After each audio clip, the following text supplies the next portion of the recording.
It's not often a good anime comes along which keeps itself in check in a realistic sense. Most Japanese animes have some sort of supernatural or fictitious hook that helps to make things interesting, like magic or super advanced technology.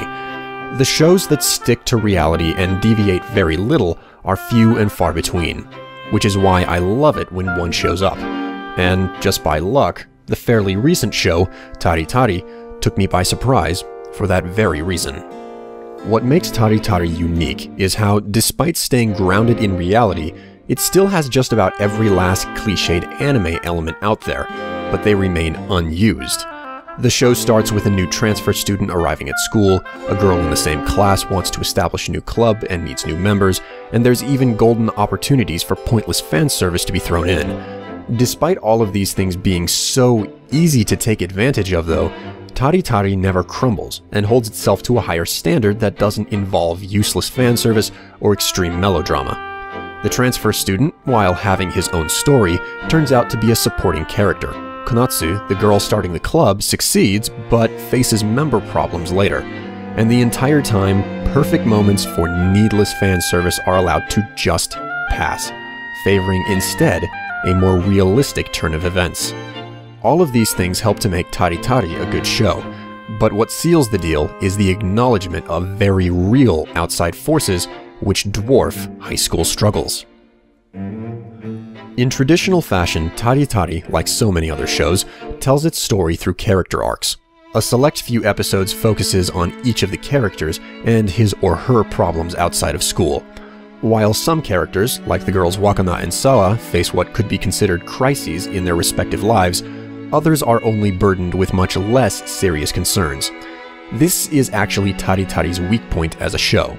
Some characters get more screen time and have their issues properly sorted out, while others are handled too quickly. The reason for this, though, is easily linked to the show's short length.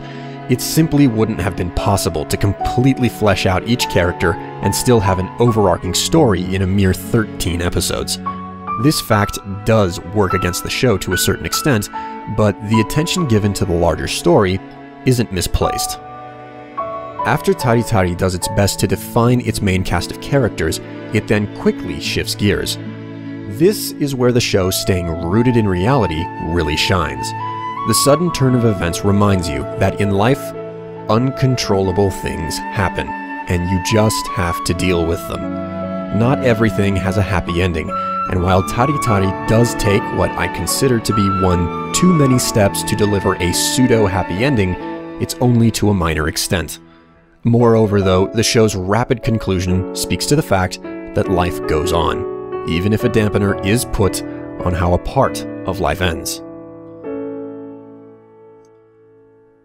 Ultimately, Tari Tari is a show with great art, good writing, relatable characters, mostly good pacing, and plenty of convincing emotion without being grandiose. It may not be the type of show for all people, as it lacks the extremely sugary and sappy designs that have made other animes popular. However, if you're interested in anime that goes against the grain and sticks to realistic problems, characters, settings, and just a good degree of realism, then Tari Tari is a show you'll probably want to watch. Until next time, this has been William Strife, doing another obscure video blog from B10g.net.